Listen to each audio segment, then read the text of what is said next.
Ya, kita mulai ya.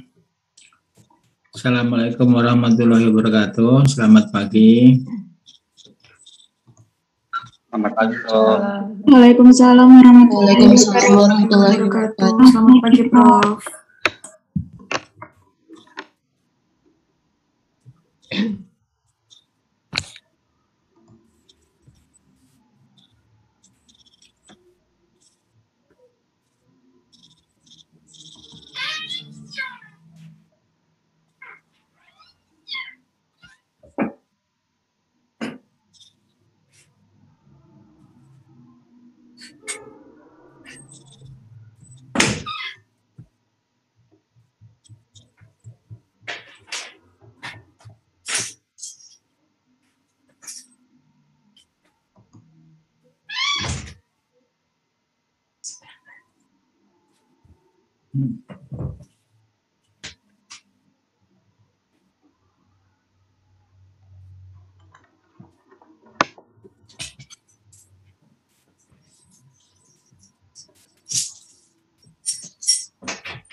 Saya share.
Recording in progress. Nah, kelihatan ya PPT-nya. Kelihatan, Prof. Nah, kita mulai. Jadi pertama, pentingnya atau urgensi manajemen bagi sarjana teknik kimia. Ya, di apa urgensinya atau apa pentingnya? Kenapa ilmu manajemen itu diperlukan oleh sarjana teknik kimia? Karena profesi sarjana teknik kimia itu di industri bisa sebagai proses engineer, ya, sebagai project engineer, ya, baik sebagai proses maupun project engineer itu bisa jadi manajer atau direktur, ya. Serendah-rendahnya jadi supervisor, ya. Jadi supervisor itu adalah manajer yang paling rendah di industri atau di pabrik, atau jadi konsultan, ya, memanage anak buah juga, sebagai entrepreneur, ya, sebagai pengusaha misalkan, ya. Jadi intinya karena harus bekerja sama dengan orang lain. Nah, bekerja sama dengan orang lain itu dia sebagai atasan atau memimpin bawahan. Nah, ini terlalu ini. Nah, ya. Jadi memimpin bawahan itulah kenapa ilmu manajemen perlu atau penting bagi sarjana teknik kimia. Jadi mata kuliah manajemen itu dulu tersendiri 2 SKS, ya, atau 3 SKS karena ini kemudian dipadatkan, digabung dengan mata kuliah desain pabrik kimia, ya. Jadi sebagian ini penting karena saudara walaupun mata kuliahnya sedikit tapi ini penting karena profesi saudara nanti akan sebagai manajer, ya. Tuh. Jadi perusahaan atau industri itu adalah badan usaha yang melakukan kegiatan ekonomi dasar yang meliputi industri primer, misalkan manufaktur, proses pengolahan, bisa proses distribusi dari produsen ke produsen, dari produsen ke konsumen, industri jasa, ya, atau perusahaan industri yang dipimpin oleh manajemen, mengkomunikasikan input sumber daya secara proporsional untuk menghasilkan barang dan jasa. Ya, jadi ini semua dipenting. Oleh karena itu, pelajaran manajemen di teknik kimia itu walaupun sedikit itu sebagai trigger buat saudara untuk belajar sendiri, belajar lebih lanjut. Apakah lewat pelatihan sendiri, online, atau kegiatan-kegiatan di mahasiswaan, ya. Karena kalau saudara tidak belajar ilmu manajemen, nanti saudara akan kesulitan menaiki jenjang karir yang lebih tinggi, gitu ya. Ya, semua orang kan kalau kerja di perusahaan kan cita-citanya jadi direktur, gitu ya. Kan nggak mau jadi anak buah terus, gitu ya. Itu kuncinya ilmu manajemen, ya. Orang-orang yang tidak paham ilmu manajemen sangat sulit untuk naik ke jenjang yang lebih tinggi. Untuk perusahaan-perusahaan tertentu, itu ada pelatihan-pelatihan manajemen. Jadi ada beberapa perusahaan yang sangat terkenal pembinaan SDM-nya. Ya. Tapi ada juga perusahaan-perusahaan yang tidak memperhatikan pembinaan SDM-nya. Sehingga direkturnya ya tetap aja nggak berubah, ya. Biasanya itu perusahaan swasta yang milik pribadi atau milik sekelompok orang, gitu ya. Itu biasanya seperti itu, direkturnya nggak ganti-ganti. Contohnya misalkan pabrik alkohol di Lawang itu, ya, Mulindo itu direkturnya nggak pernah ganti. Direktur komisarisnya itu gantian, ya. Kalau yang jadi komisaris nanti jadi direkturnya jadi komisaris, itu muter aja, nggak pernah ada yang dari bawah jadi direktur. Contoh lagi Mas Pion. Mas Pion itu yang tetap aja direkturnya Ali Markus. Sudah berapa puluh tahun ya, tak ganti-ganti. Nah itu karena perusahaan milik pribadi, dana sendiri, itu tidak ada pergantian direktur. Ya, beda seperti perusahaan milik negara seperti Semen Gresik itu pergantiannya periodik ya, ada yang 4 tahun atau 5 tahun. Ya, kalaupun kepilih lagi paling sampai 2 kali. Setelah itu nggak boleh jadi direktur lagi gitu. Ya. Jadi kalau saudara kerja di perusahaan-perusahaan yang milik pribadi, konsekuensinya saudara sangat sulit jadi direktur. Tapi kalau saudara bekerja di perusahaan-perusahaan terbuka ya, TBK kan, buka, ya. Atau perusahaan-perusahaan seperti BUMN gitu ya, Pertamina, Petro, Semen dan sebagainya, itu saudara punya peluang jadi direktur, jadi manajer, jadi direktur utama, ya, jadi komisaris bisa, semua bisa. Tuh. Nah ini pentingnya ilmu manajemen, ya. Nah, kalau kita lihat hubungan antara lulusan perguruan tinggi dengan dimensi pekerjaan, saudara bisa perhatikan di sini. Ya.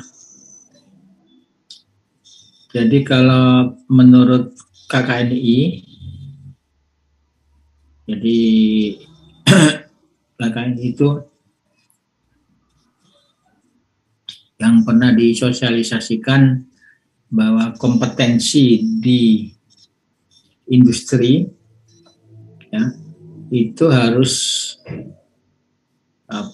terkait ya dengan kualitas lulusan gitu ya. Jadi kalau KKNI-nya 1 nah, itu lulusan SMP gitu ya, pendidikan dasar ya. Kalau lulusan SMA itu KKNT-nya 2, D1 itu 3, D2 itu 4, D3 itu 5. Terus D4 sama dengan sarjana S1 itu 6. Ya. Kemudian S2 atau profesi itu 7, S2 itu 8, S3 9. Ya. Itu KKNI-nya. Nah, pekerjaannya di pabrik ya. Kalau lulusan SMA itu operator. Ya, lulusan D1, D2, D3 itu teknisi. Ya masih termasuk operator. Ya, operator. Ya. Jadi sampai D3 itu teknisi. Ya. Nah, baru di sarjana S1 ya, itu baru bukan disebut teknisi, tapi ahli. Ahli itu kalau kita lihat di sebelah kanan lagi, ada unsur technical, ada unsur supervisional, ada unsur manajerial, dan ada unsur strategical, gitu ya. Jadi level yang paling bawah itu level-level teknisnya tinggi atau banyak sekali. Ya. Terus naik itu ada unsur supervisional. Ya, supervisional itu sudah ada sedikit manajemen. Ya.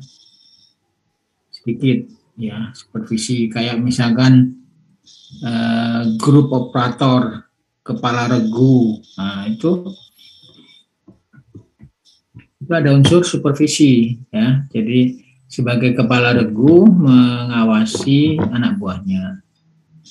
Nah, itu tapi masih level operator. Nah, di atas operator, saudara kalau lulus itu saudara levelnya sudah masuk manajer. Ya, manajer paling bawah itu disebut supervisor. Ya.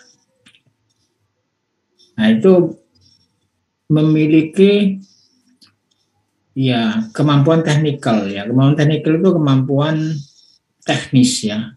Sudah menguasai ilmu teknik kimia itu masuk teknikal ya. Nah, manajer itu manajemen gitu. Ya. Jadi itulah pentingnya manajemen. Jadi kalau saya menyarankan saudara harus menambah ya materi atau pengetahuan tentang manajemen ya. Kalau saudara ingin naik ke level manajemen yang tinggi. Nah, level manajemen yang tinggi itu di situ dibutuhkan ahli strategikal. Ya, ilmu manajemen level lebih tinggi, strategis. Ya, itu. Itu kira-kira ya. Ada pertanyaan di sini?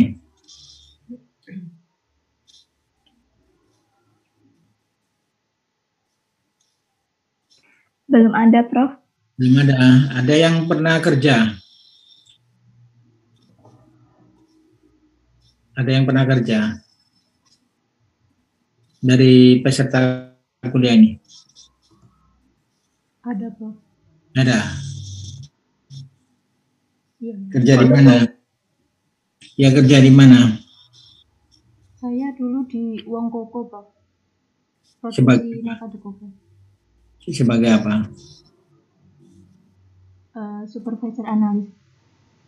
Supervisor? Iya, analis kimia tapi, Prof. Oh, analis kimia ya? Iya. Ya. Analis kimia, ya. Ya, jadi yes, kalau sebelum S1 itu rata-rata ya paling tinggi supervisor. Jadi SMA itu bisa naik jadi supervisor kalau dia sudah jadi senior ya. Jadi operator senior itu bisa naik supervisor, itu notok gitu ya. Kalau mau naik lagi se manajer harus nambah ilmunya gitu ya, nambah ilmu manajemennya gitu.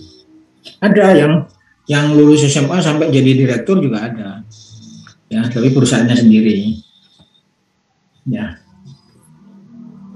Nah, jadi di dalam perusahaan itu akan dikelompokkan manajer sama operator.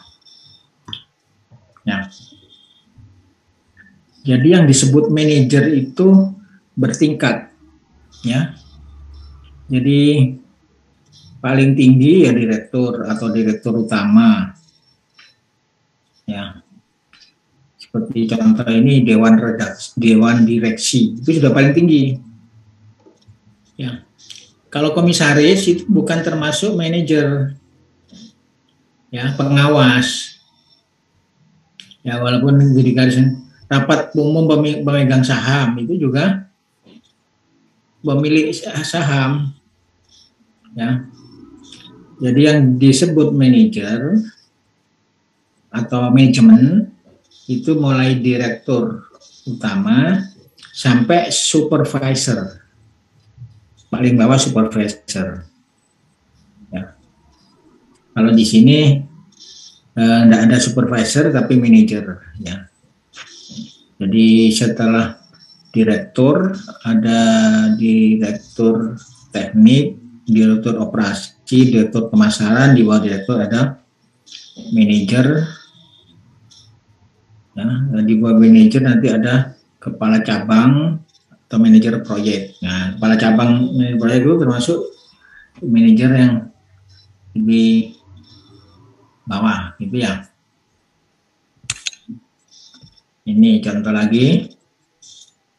Nah, ada yang model gini, ya. Jadi nanti saya jelaskan di organisasi ya. Tapi secara umum kayak gini paling gampang, ya. Jadi paling tinggi direktur utama. Jadi direktur utama itu ada direktur produksi, direktur keuangan, direktur pemasaran, nah, direktur. Nah, di bawah direktur ada manajer. Nah, di bawah manajer ada superintendent. Nah, di bawah superintendent ada supervisor. Nah, sampai supervisor itu disebut manajemen. Ya, oh bagian manajemen gitu. Nah, yang bukan manajemen siapa? Itu adalah karyawan atau operator. Ya. Jadi yang disebut karyawan itu sebetulnya operator.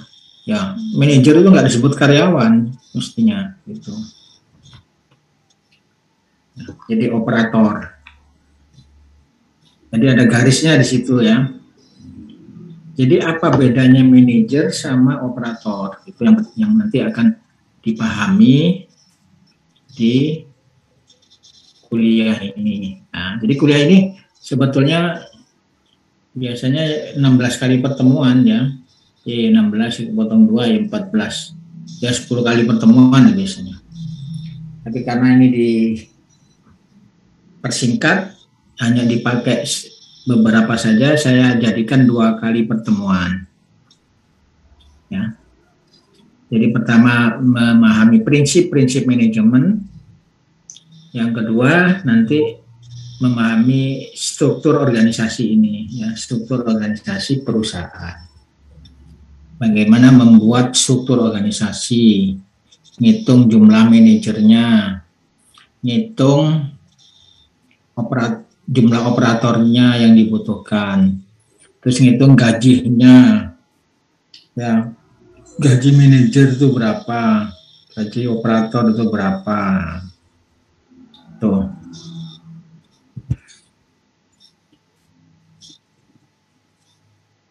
Ya, kita mulai dulu. Manajemen itu ilmu atau seni? Ya. Ilmu itu apa bedanya ilmu sama seni?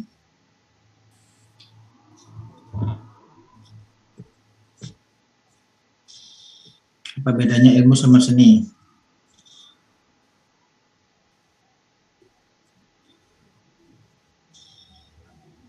Izin menjawab, Bro. Nah, Untuk ilmu itu lebih ke pengetahuannya, kalau seni lebih ke keterampilannya. seni keterampilannya, kalau ilmu pengetahuannya, ya, betul separuh. Jadi memang ilmu itu adalah pengetahuan yang bisa dipelajari. Ya, ilmu itu adalah bisa dipelajari. Saudara kuliah, ya, sekolah itu belajar ilmu. Sedangkan seni itu lebih kepada bakat. Coba saudara ya, apakah di antara saudara ini bisa nyanyi? Ada yang bisa nyanyi? Ada kan mesti ya? Saya nggak ada yang jawab. Suruh nyanyi nanti. Mana? Ada yang bisa nyanyi apa enggak? Odina, Bro, suaranya bagus, Odina. Nah, saya nggak tanya suaranya bagus. Artinya bisa nyanyi. Tapi ada juga yang nggak bisa nyanyi.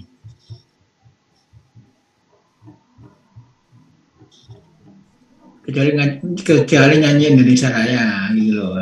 Nyanyi yang ini kayak yang di TV itu loh, kayak yang di TV itu loh, atau di YouTube. Ya. Ada yang kesulitan belajar menyanyi? Tidak, Prof. Ya. Banyak kesulitan. Ya, ayo kamu tak suruh nyanyi nanti tak tunjuk. Nggak berani nyanyi. Ya. Jadi nyanyi itu termasuk seni. Ya. Walaupun bisa dipelajari, tapi tidak semua orang bisa. Sama dengan melukis. Ya, menggambar. Ya. Ada yang bisa gambar, misalkan gambar orang misalkan gitu. Tidak semua orang bisa. Ya. Nah, itu bedanya seni sama ilmu.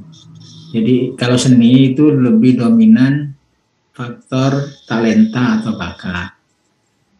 Tapi kalau ilmu itu kalau tekun bisa. Kamu mau belajar apa? Ya, belajar naik sepeda itu kan juga ilmu. Belajar naik mobil itu juga ilmu. Ya, kalau mau belajar bisa. Ya, yang nggak bisa kan nggak mau belajar. Tapi menyanyi, walaupun mau belajar nggak bisa, belum tentu bisa. Ayo, siapa yang bisa main gitar misalkan? Ya, gitar itu memang keterampilan, ya. Tapi nggak bisa diajarkan pada orang yang tidak punya bakat seni. Sangat sulit. Nah, seperti itu ya. Itu bedanya ilmu dan seni.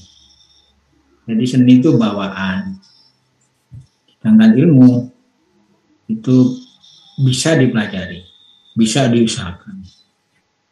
Ya. Orang pintar sama bodoh itu bedanya hanya ketekunan. Ya, bukan bawaan.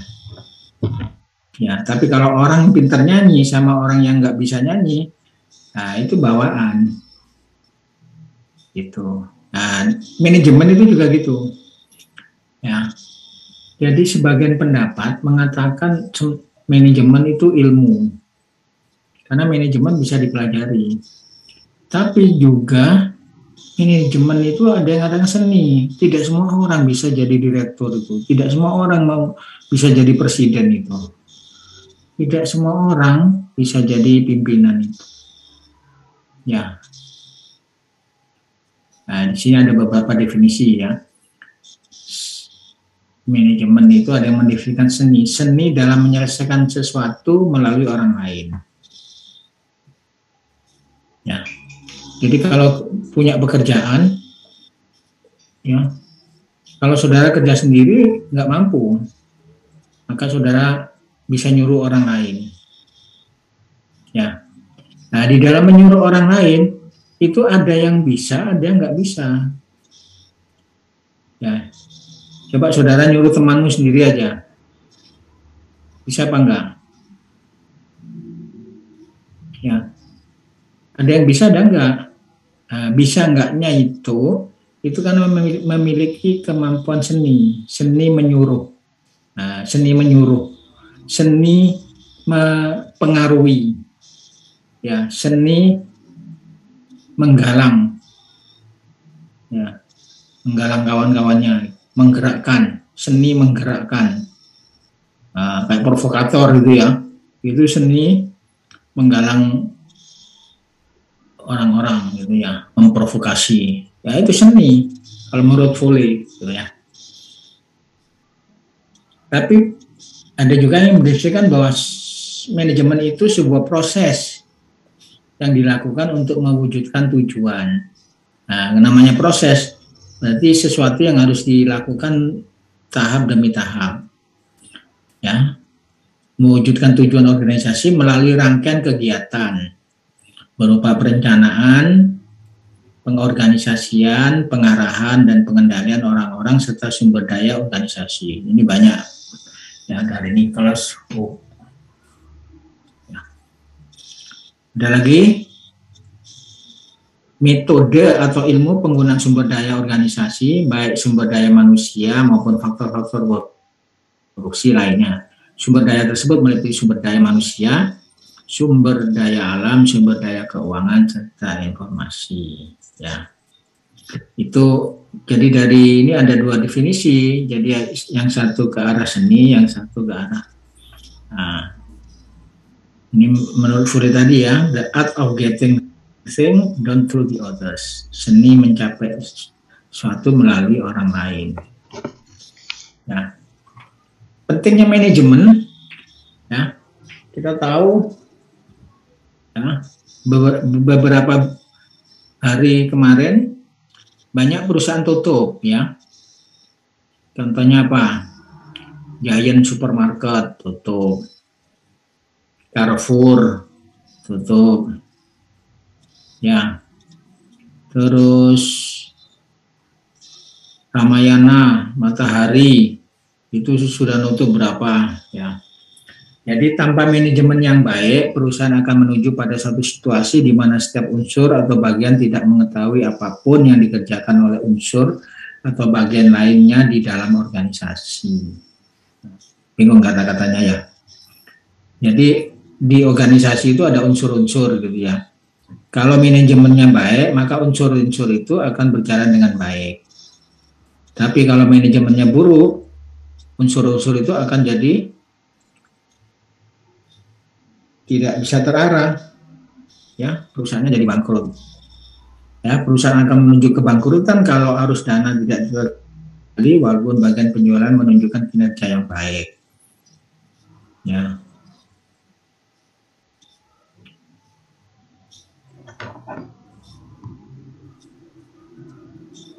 Nah, sekarang disimpulkan, dirangkum. Jadi satu definisi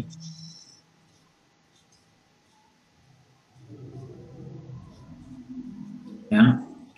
Jadi definisi manajemen adalah satu proses perencanaan, pengorganisasian, kepemimpinan, pengendalian penggunaan sumber daya manusia secara efektif dan efisien untuk mencapai tujuan yang telah ditetapkan ya.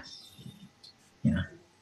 Jadi ada satu rencana ya, keinginan, tujuan, terus ada pengorganisasian ya, penggalangan orang-orang ya, penggalangan dana ya, penggalangan sumber daya yang lain, ada kepemimpinan, ada yang mimpin ya, untuk mengendalikan penggunaan sumber daya manusia secara efektif dan efisien untuk mencapai tujuan yang ditetapkan.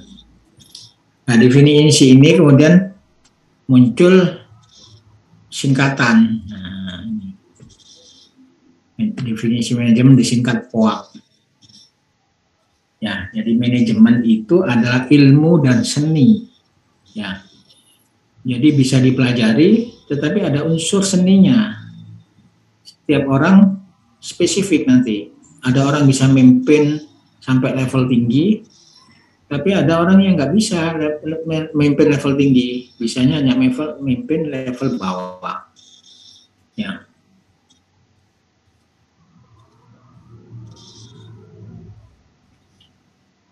Jadi ilmu dan seni untuk mengelola, ya, ya, sumber daya.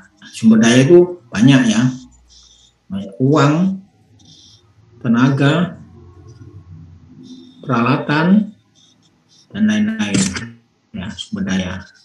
Ya, melalui proses, nah, prosesnya itu disingkat POAK, perencanaan atau planning, pengorganisasian atau organizing, pengarahan atau actuating. Sebetulnya terjemah actuating itu lebih ke ya bukan sekedar pengarahan ya, ya action gitu ya. Jadi penyelenggaraan gitu ya. Pelaksanaan gitu ya. Jadi pengorganisasian, pelaksanaan dan pengendalian. So, kalau pengarahan itu nanti ada yang memberikan definisi pengarahan soalnya directing. Ya. Jadi pengarahan mungkin perlu ditambah ini. Kalau pengarahan toh, jadi bisa pengarahan atau pelaksanaan.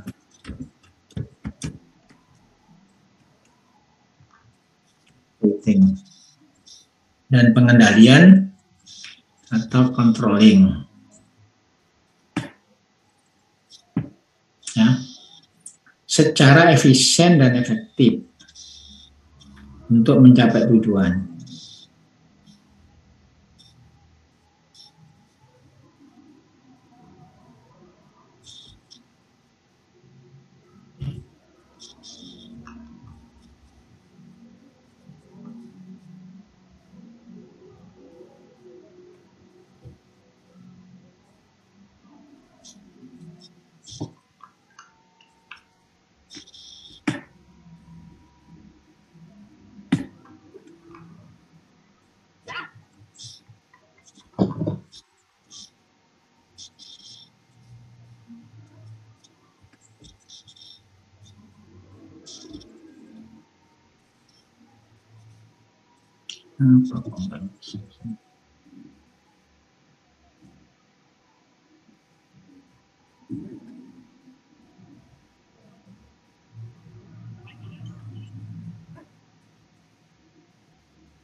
Sekarang tampilannya kok nggak bisa di samping gitu ya, nggak bisa kelihatan ya.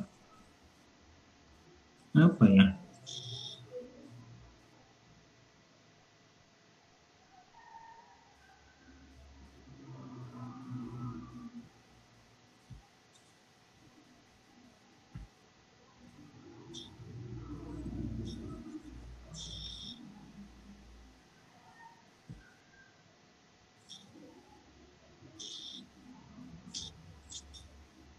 Harus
ya, saya lanjutkan ya.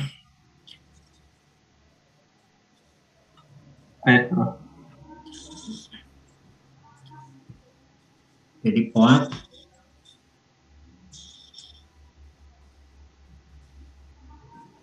tiga karakteristik utama dari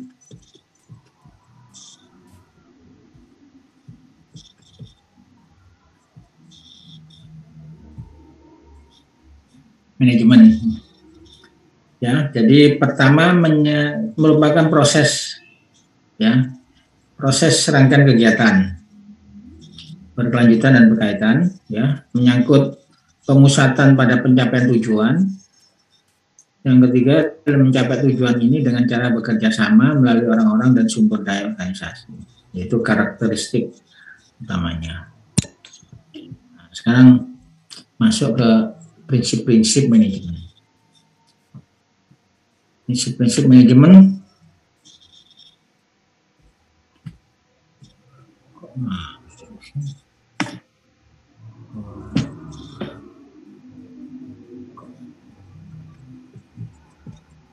Ya, jadi bab ini supaya belajar tentang apa yang organisasi itu, apa kira-kira yang disebut organisasi, kemudian siapakah yang disebut manajer, siapakah manajer itu, apa itu manajemen, apa yang manajer lakukan. Nah, keterampilan apa yang harus dimiliki oleh manajer yang sukses, ya. Kalau saudara bisa jawab ini semua, berarti saudara sudah paham manajemen, ya, tinggal aplikasinya aja, ya. Nah, kita lihat satu persatu ya, apa organisasi. Yang disebut organisasi apa? Kan saudara tahu ya, sekolah, kampus, partai, negara, itu kan organisasi. Organisasi itu terdiri dari apa? Organisasi adalah pengaturan secara sistematis dari sekumpulan orang. Ya, ada 3 kata kunci. Pengaturan secara sistematis dari sekumpulan orang dan untuk mencapai satu tujuan tertentu. Jadi ada 3 ya, 3 unsur yang disebut organisasi. Ada tujuan, ada orang-orang, ada pengaturan yang sistematis. Sistematis itu ada struktur. Ya, ada ketua, radis, bendara, anggota gitu. Itu termasuk struktur. Direktur, ada manajer, ada karyawan, operator. Nah, tujuannya apa? Kalau perusahaan tujuannya ya untuk mendapatkan profit. Ya. Orang-orang ya yang terlibat di situ ya. Itu organisasi ya. Terjawab pertanyaan pertama. Siapa yang disebut manajer? Siapa yang disebut manajer? Tadi sudah saya singgung.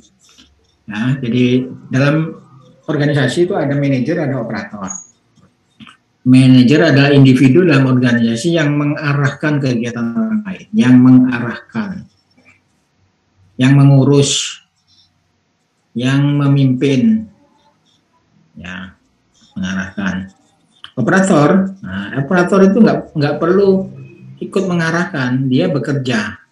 Ya. Kata kuncinya yang namanya operator itu bekerja, tidak ikut mengarahkan. Orang yang bekerja langsung pada pekerjaannya atau tugas dan tidak memiliki tanggung jawab untuk mengawasi pekerjaan orang lain. Ya, jadi kalau saudara jadi operator nggak boleh ngawasi temannya gitu, nggak boleh. Salah kalau mengawasi. Ya. Jadi yang bertugas mengawasi adalah manajer. Cepetan.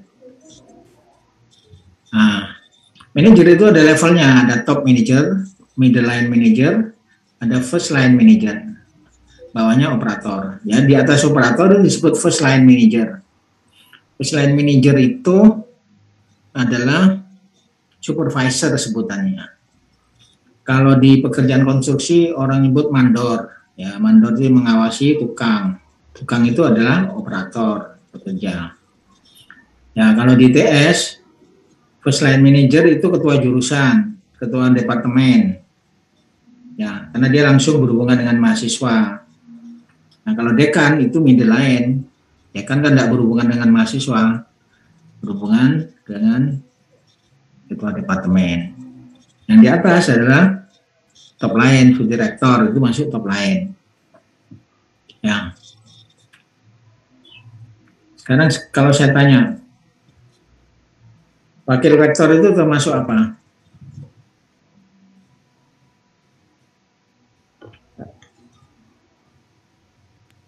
Kalau top manager Prof. Apa? Top manager. Iya Prof. Nah, kalau yang namanya wakil, pembantu, itu bukan manajer. Ya, itu staff. Ya, nanti kamu memahami antara staff sama line and staff.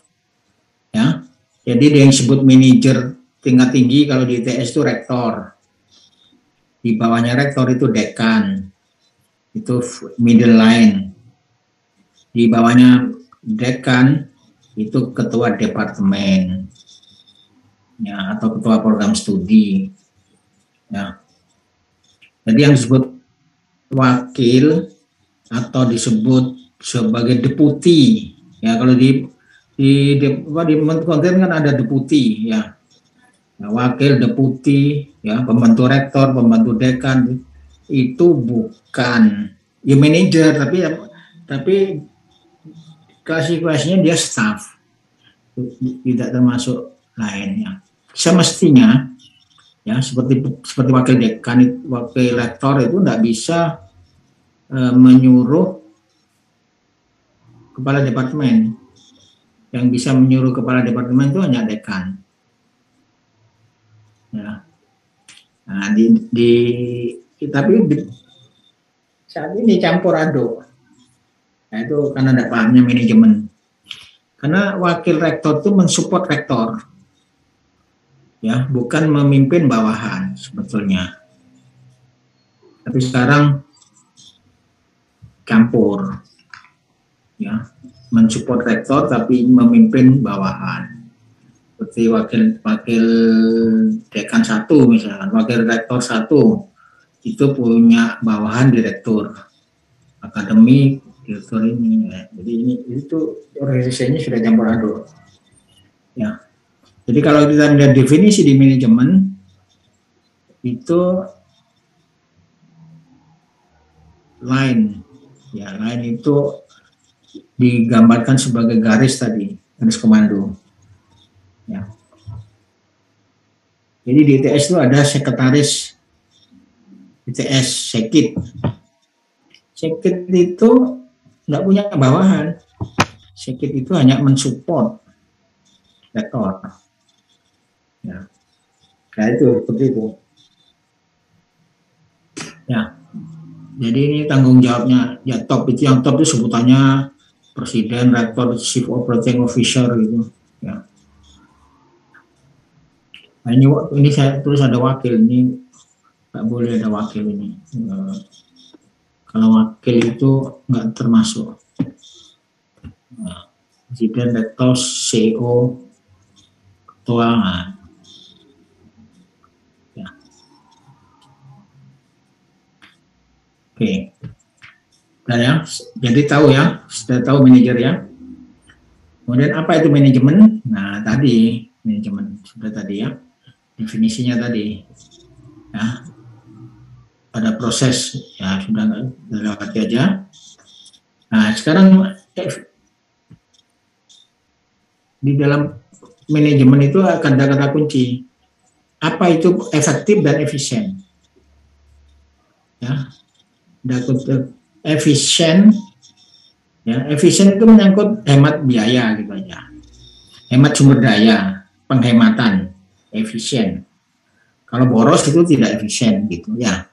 Kalau efektif itu mengarah ke tujuan, mengarah atau melenceng. Ya. Efisien sumber daya tapi tidak efektif juga nggak ada gunanya. Misalkan tujuannya perusahaannya itu profit, berarti harus efektif mendapatkan profit. Ya. Hemat biaya tapi nggak mengarah ke profit. Ya. Akan mengarah ke sosial. Nah, itu sudah beda ya. Jadi effectiveness sama, nah ini kalau definisinya, effective doing the right thing, melakukan sesuatu yang benar, mengarah kepada tujuan, itu namanya efektif. Kalau efficient, doing thing right, ya mengenai sesuatu dengan benar supaya hemat biaya itu. Ya, jadi di sini gambarnya ya. Efisiensi itu resource usage-nya itu diminimumkan. Kalau efektif itu goal attainment-nya, capaiannya itu supaya cepat. Ya. Nah, selesai, tinggal 2. Apa yang manajer lakukan? Ini yang penting. Kalau saudara manajer, apa yang saudara lakukan? Ya. Saudara ada yang jadi ketua Himatek ini? Enggak ada. Atau ketua himpunan apa, atau organisasi apa, ya itu juga manajer. Apa yang dilakukan itu? Nah, di sini ada 3. Jadi proses manajemen atau fungsi manajemen.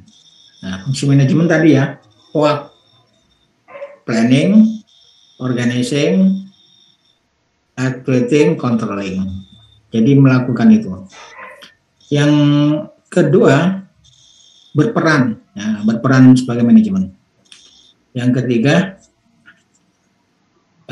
skopnya beda. Ya, kalau pabrik kecil sama pabrik besar beda.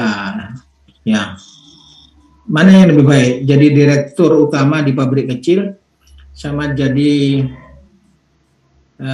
manajer di pabrik besar. Gajinya sama. Misalkan di Petro itu kan ada ya manajer direktur produksi sama direktur utama Petro Widodo gitu misalkan. Gajinya sama itu.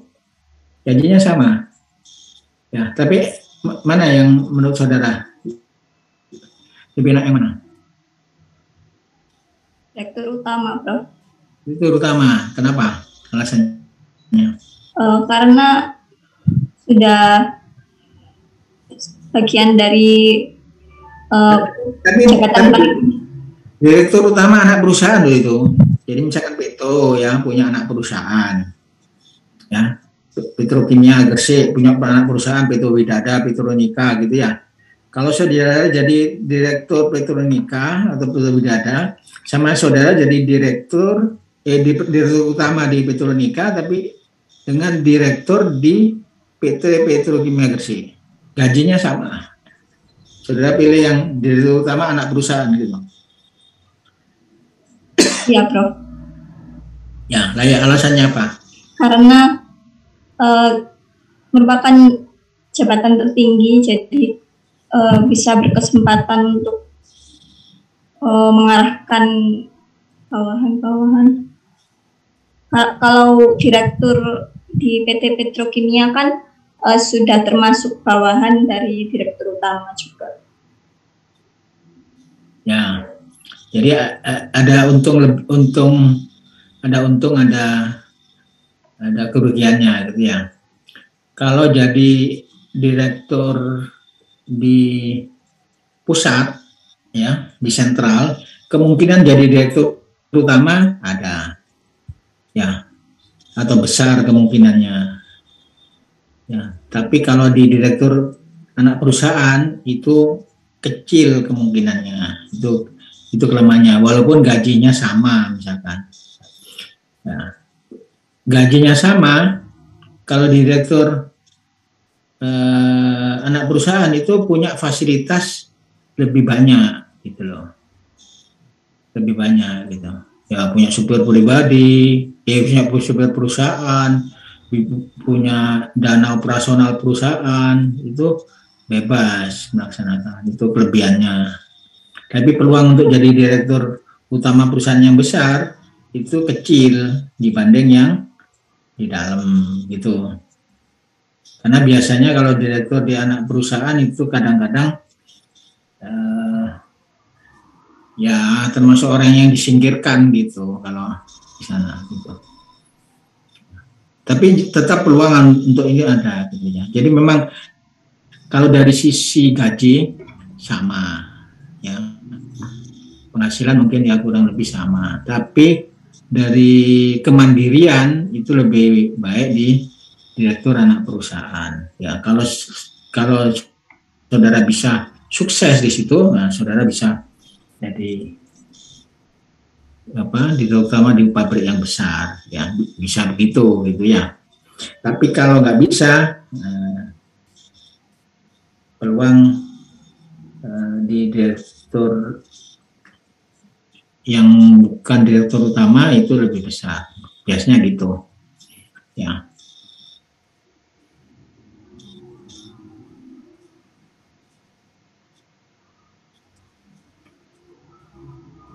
Nah, fungsi manajemen tadi ya sudah saya jelaskan. Ini yang Henry Fayol ya, yang tadi Terry ya, waktu Terry punya Terry, Josh Terry. Kalau Fayol ada tambahan.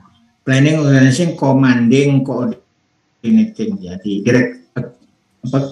di actuating itu ada dipecah jadi dua, commanding dan coordinating, controlling ya, di file. Terus kalau Josh Terry ini yang paling simple, mudah diingat, kemudian Harold Kunz, planning, organizing, staffing, directing, controlling. Ya, ini yang bersama ya. Jadi staffing itu masuk organizing sebetulnya, directing sama dengan actuating. Nah, jadi ini kalau dirinci harus planning, organizing, leading, controlling. Leading itu directing, motivasi. Nah ini pekerjaan manajemen ya. Di planning itu mendefinisikan tujuan, menyusun strategi, merencanakan subplan, rincian planning tadi. Organizing menentukan orang-orang yang diperlukan, sumber daya, bagaimana melakukannya, siapa yang akan mengerjakannya. Organizing. Leading mengarahkan, memotivasi, menyelesaikan konflik. Ya, controlling memonitor aktivitas apakah sudah berjalan dengan baik, perlu koreksi dan sebagainya. Nah, dan hasilnya mencapai tujuan organisasi. Nah, ini hubungannya.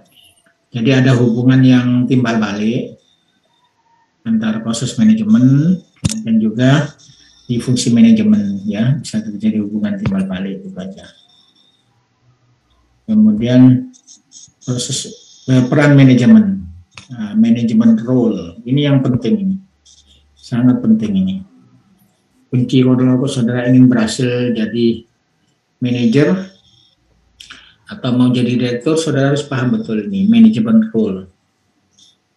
Ya, Mitch Black menyimpulkan bahwa manajer itu melakukan 10 peran yang berbeda tetapi sangat terkait.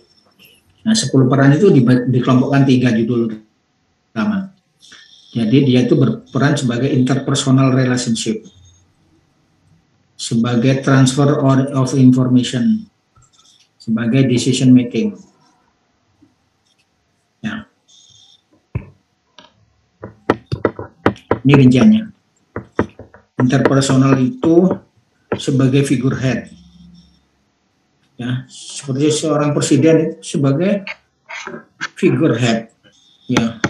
Sebagai figur istilahnya, ya, top figur presiden itu, symbolic head. Ya, kerjanya rutin, ya, terima tamu, tanda tangan, dokumen, nah itu, yang gunting pita, meresmikan suatu, ya itu figur head. Ya.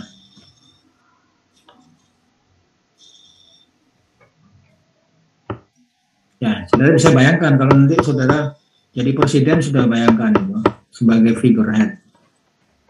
Yang kerjanya simpel, terima tamu, tanda tangan, gunting pita, itu aja. Ya, raja itu, coba Raja Ratu Elizabeth itu apa kerjanya ratu? Raja di mana? Di Thailand itu, ya, apa kerjanya raja itu? Ada terima tamu, tanda tangan, gunting pita, itu aja. Ya. Ya, interpersonal relationship. Jadi hubungan interpersonal. Tapi selain figurehead ada leader. Jadi dia mempunyai tugas untuk memotivasi bawahannya. Kalau bawahannya nggak berjalan gitu ya, menteri-menterinya nggak jalan, nah dia harus bisa memotivasi. Sebagai liaison, jadi penghubung. Ya, baca email, baca berita, macam-macam itu ya. Itu interpersonal, ya. Kemudian yang kedua, transfer information. Nah ini, itu monitor perkembangan, ikuti perkembangan ekonomi, bagaimana perkembangan politik, nah, baca jurnal, baca majalah, baca koran. Ya kalau presiden nggak baca sendiri, ada yang baca, nanti ada yang rangkum menyampaikan dia gitu. Diseminator menyampaikan, ya, pidato, ya, spokesperson sebagai juru bicara. Spokesperson itu kadang diwakilkan. Kalau dulu zamannya Presiden Soeharto ada Menteri Penerangan sebagai juru bicara. Kalau di Jokowi itu rasanya nggak ada. Semua yang ngomong Jokowi. Ya, zamannya SBY juga nggak ada, ya. Yang ngomong SBY sendiri. Sampai curhat-curhat SBY sendiri. Ya. Yang terpenting yang ketiga, decision making. Pengambil keputusan. Ini yang sangat penting. Keberhasilan satu manajemen perusahaan, organisasi itu decision making. Decision making itu ada 4 di situ. Entrepreneur.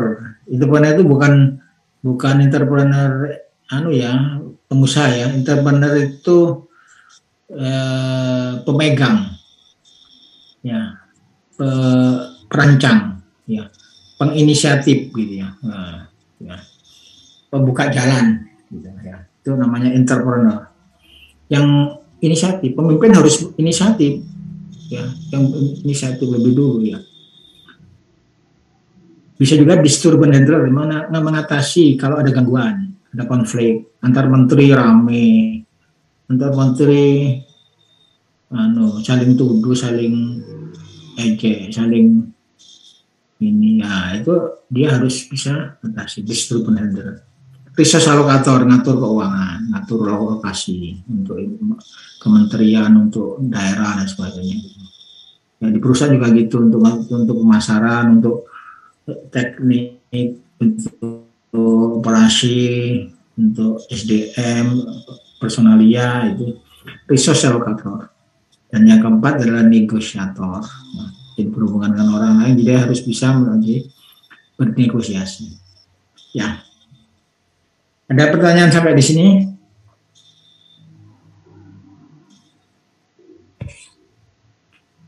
Halo? Ini bisa diikuti atau tidur semua ini? Bisa diikuti, Prof. Bisa ya. Tinggal satu ini poinnya yang belum saya sampaikan. Ini juga sangat penting kalau saudara ingin jadi manajer ya. Nih, terakhir ini. Apa ada perbedaan dalam manajer yang berbeda? Oh, itu skop aja nih. Ini bisa saya lewat aja nih. Nah, jadi perbedaan itu bisa terjadi level dalam organisasi, ya. Maksudnya, kalau saudara sebagai supervisor, saudara sebagai superintendent, saudara sebagai manajer, saudara sebagai direktur, itu levelnya beda, gitu ya. Levelnya beda, ya. Itu tingkatan. Terus bisa karena tipe organisasi, ada organisasi profit, ya, jadi keuntungan, ada organisasi sosial, itu juga beda, bisa menjadi beda pekerjaannya, ya. Kemudian size organization, ya, jadi pabrik kecil sama pabrik besar, itu tadi anak perusahaan sama perusahaan utama, gitu, ya. Nah itu porsi ininya beda-beda. Nah inilah porsi antara planning, controlling, organizing, leading, nah itu beda-beda. Jadi kalau di first level manager, first line, itu leadingnya lebih banyak karena dia harus mimpin anak buah terus, awasi, arahkan, motivasi, anak buah yang yang malas, yang bikin masalah, nah, mimpin itu porsinya lebih tinggi. Ya, sedangkan kalau di top manager, ya, itu organizing, leadingnya itu yang tinggi, ya. Ya, tapi ada unsur organizingnya, ya, cukup besar. Nah itu kira-kira distribusi. Artinya ada perbedaan antara di tingkat bawah sama tingkat atas. Ini saya sudah sebutkan, ya, role-nya. Nah, ini yang terakhir ini maksud saya. Ini sekarang banyak dibicarakan di pelatihan-pelatihan, ya. Keterampilan apa yang harus dimiliki oleh manajer supaya sukses, gitu maksudnya, ya. Atau yang dimiliki oleh manajer yang sukses, ya. Atau supaya sukses di manajer. Keterampilan apa? Ya, jadi saudara di ITS itu selain kuliah ada ekstrakurikuler, ya. Ekstrakurikuler itu sebetulnya memberikan yang namanya soft skill. Kalau kuliah itu adalah hard skill. Jadi soft skill-nya harus bagus, gitu ya. Apa contohnya soft skill? Leadership, Prof. Leadership. Kepanitiaan, Prof. Ya, maksudnya leadership itu bisa mimpin, ya, bisa mimpin, bisa mengarahkan temannya, bisa mempengaruhi temannya, itu termasuk leadership. Selain leadership apa yang disebut soft skill?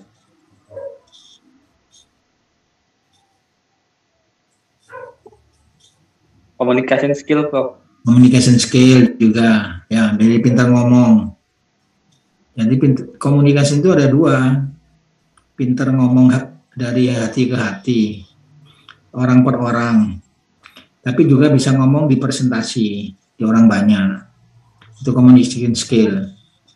Ya, jadi ada keterampilan yang sifatnya tampil ya terhadap orang banyak, tapi juga bisa mempengaruhi orang per orang. Ya, misalkan ada konflik, ya gimana ngatasi konflik? Kan harus bicara dari hati ke hati.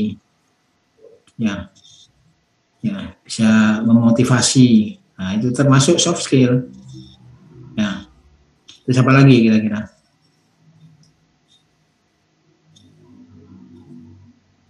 Tidak tahu. Sabaran itu termasuk soft skill.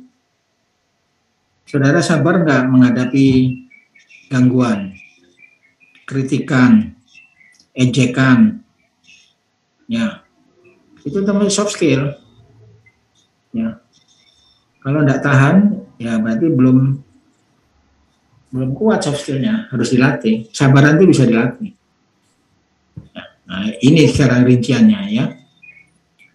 Ada yang namanya general skill, ya, conceptual skill, interpersonal skill. Jadi conceptual skill itu punya konsep gitu ya. Saudara buat proposal penelitian, ya itu sebenarnya conceptual skill. Kalau di organisasi di Matek, ya, saudara buat proposal kegiatan, ya. Membuat proposal itu termasuk conceptual skill, melatih conceptual skill. Ya. Jadi punya imajinasi, menuangkan imajinasi dalam tulisan, dalam satu konsep itu conceptual skill. Kemudian interpersonal skill, ya, hubungan interpersonal, pertemanan misalkan, ya, saudara cuek apa enggak sama temannya gitu, saudara care apa cuek sama temannya, baik yang mana cuek sama yang care. Kalau masih cuek, ya itu berarti interpersonalnya jelek, ya kurang bisa memperbaiki hubungan, ya, jadi harus care, suka membantu teman, ya, baik membantu material maupun membantu moral, misalkan menasihati, ya itu termasuk interpersonal skill, memperbaiki hubungan, tidak mudah konflik, ya. Kemudian technical skill, ya, technical skill itu ya ilmu lah, keterampilan yang tadi bilang, ya, ada political skill. Nah, kemudian ada specific skill di sini, controlling organization, environment and resource, ya, handling information, providing growth dan sebagainya, ya. Ada juga yang rinci yang dalam bentuk yang lain, ya, nih. Jadi technical skill, human skill, conceptual skill, ya, ya. Oh, ada lagi. Masih ada lagi sebenarnya. Tapi intinya seperti itu aja. Ya, jadi soft skill itu harus saudara latih di mana-mana. Ya, di kampus, ya, di rumah, ya, di kampung, di organisasi. Kalau saudara ikut organisasi, itu saudara akan memperkuat human skill atau interpersonal skill, ya. Ya. Jadi pimpinan itu harus memiliki soft skill yang banyak. Ya. Contohnya gini. Saudara pernah berurusan dengan polisi. Mungkin karena saudara melanggar, tilang gitu ya. Pernah ya? Pernah, Prof. Nah, kira-kira perlakuannya gimana? Perlakuannya itu halus apa kasar itu? Kalau pengalaman saya halus, Prof. Hah? Masa? Nggak ada halus. Kalau istilahnya kopral itu nggak ada yang halus. Ya, kopral itu mesti kasar. Ya. Karena dia tidak punya soft skill yang cukup. Cuma kalau saudara ketemu kapolresnya, ketemu kapolrinya gitu, itu ngomongnya enak. Ya, nah itu yang maksudnya level yang tinggi pimpinan itu kalau diajak omong enak. Nah, itu dia memiliki soft skill, human relation-nya sudah tinggi, gitu ya.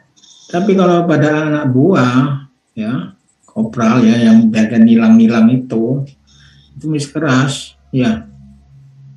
Ya, seperti itu kira-kira gambarannya gitu. Ya.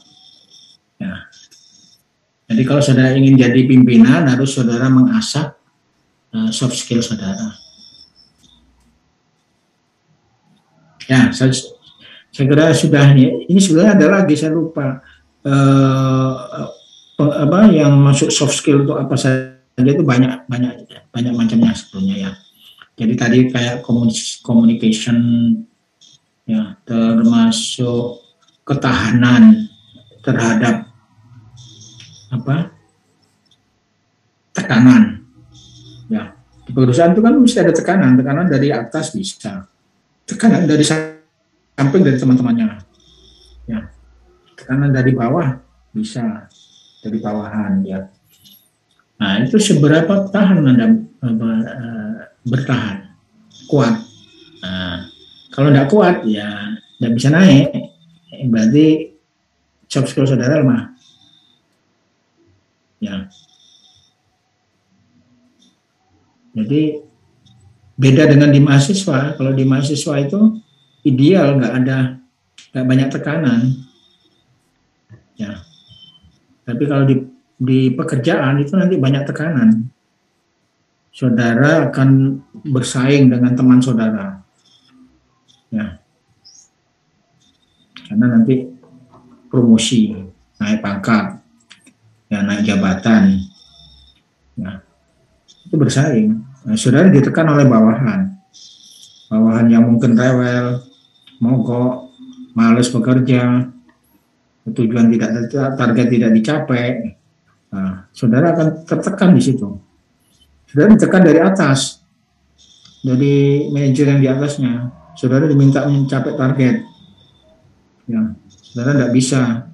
Bawahannya saudara susah diatur, ya, mokong, ya. Nah, itu termasuk soft skill. Ya, salah satunya kesabaran itu. Jadi pengertian sabar itu bukan menerima apa adanya, tapi bisa tahan menghadapi tekanan. Tahan menghadapi tekanan. Nah, itu latihannya, makanya organisasi. Ya, kalau sering ikut organisasi akan merasakan soft skill itu. Ya, yang nggak pernah, yang mungkin hanya sebagai anggota toh, misalkan ya, nggak ikut aktif, itu belum merasakan tekanan biasanya, nyantai-nyantai. Ya, paling ikut, kalau malas ya sudah nggak datang gitu. Nah, itu pentingnya manajemen di situ, karena saudara nanti kalau di perusahaan saudara jadi pimpinan. Ya. Saudara bukan sebagai operator ya, atau karyawan, tapi saudara sebagai pimpinan. Ya, minimal supervisor. Minimal lulusan sarjana teknik kimia itu supervisor. Kalaupun seandainya saudara jadi operator, itu paling hanya untuk masa percobaan aja, untuk melihat ketahanan saudara, ya, ketekunan saudara, ya, dedikasi, hanya ujian aja. Ya. Setelah itu nanti saudara minimal jadi jadi supervisor. Ya, ya, mungkin ada pertanyaan. Ya. Saya izin bertanya, Pak. Ya, silakan. Terkait yang political skill tadi itu ditekankan pada apa ya, Prof? Ya, jadi political skill itu lebih ke wawasan politik gitu ya. Jadi itu untuk level strategikal, artinya level pada manajemen tingkat tinggi, seperti direktur utama misalkan gitu ya. Itu sangat dipengaruhi oleh situasi politik gitu ya. Kalau kita tidak bisa ngikuti situasi politik, ya, bisa perusahaannya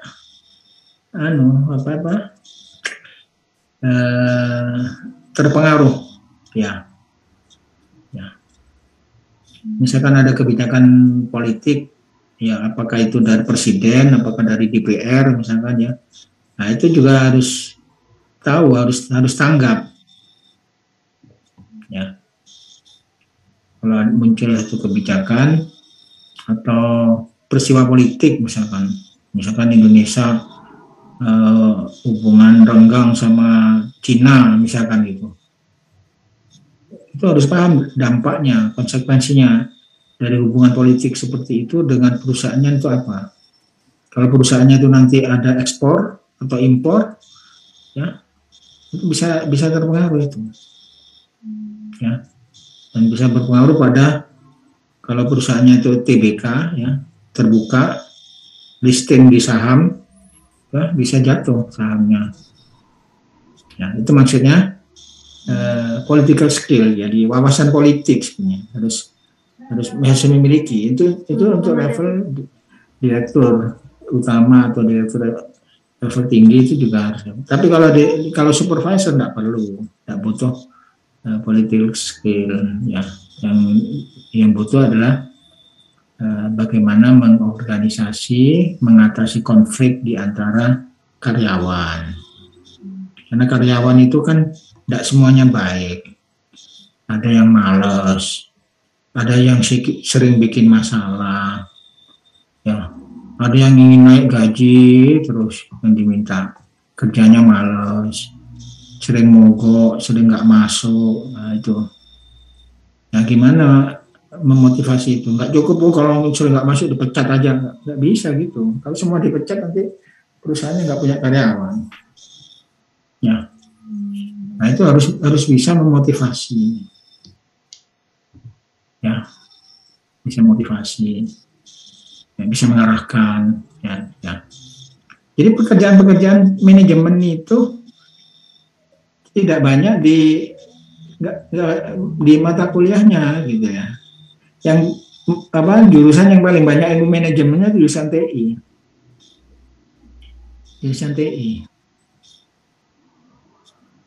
Ya, teknik kimia ini karena bekerja di pabrik kimia, ya direkturnya juga sepantasnya, selayaknya itu dari orang-orang teknik kimia, ya makanya harus menguasai ilmu manajemen, ya kan direktur Semen Gresik pernah dari teknik kimia ITS di Wisi Cipto sampai 3 periode itu. Ya, sebenarnya 2 periode, tapi yang satu karena holding. Terus Petrokimia Gresik sekarang dari TS direkturnya. Ya, Pertamina juga pernah dari TS 2 kali atau 3 kali, nggak salah.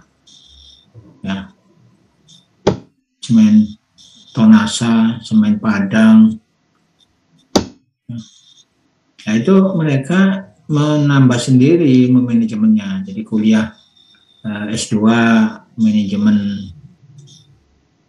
MBA atau magister manajemen misalnya, ya. Karena di level atas itu sudah tidak ada bedanya apakah jurusan teknik kimia, jurusan teknik mesin, jurusan teknik elektro, karena yang diurus orang-orang, ya. Jadi ilmu manajemennya itu yang harus mulai sekarang ini sebagai trigger, ya. Jadi saya menyampaikan ini sebagai trigger itu pemantik gitu ya, supaya saudara sadar bahwa ilmu manajemen itu tidak kalah pentingnya dari ilmu UTK, ilmu transfer fenomena, baru ilmu matematik, itu tidak kalah pentingnya. Saudara pintar matematik, pintar transfer fenomena, pintar, nggak mungkin bisa jadi direktur, ya. Kalau nggak tahu ilmu manajemen, ya. Orang yang matematiknya pas-pasan, terus OTK-nya juga pas-pasan, tapi manajemennya bagus, bisa jadi direktur. Ya, jadi penting ya ilmu manajemen. Ilmu untuk jadi pemimpin.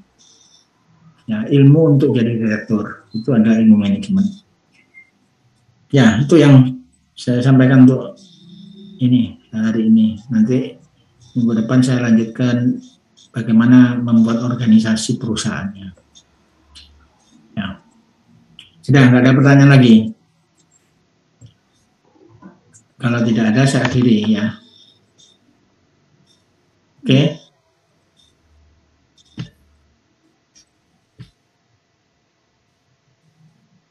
Ya sudah, kalau nggak ada, saya akhiri sampai di sini. Assalamualaikum warahmatullahi wabarakatuh. Waalaikumsalam warahmatullahi wabarakatuh. Terima kasih, Prof. Terima kasih, Prof.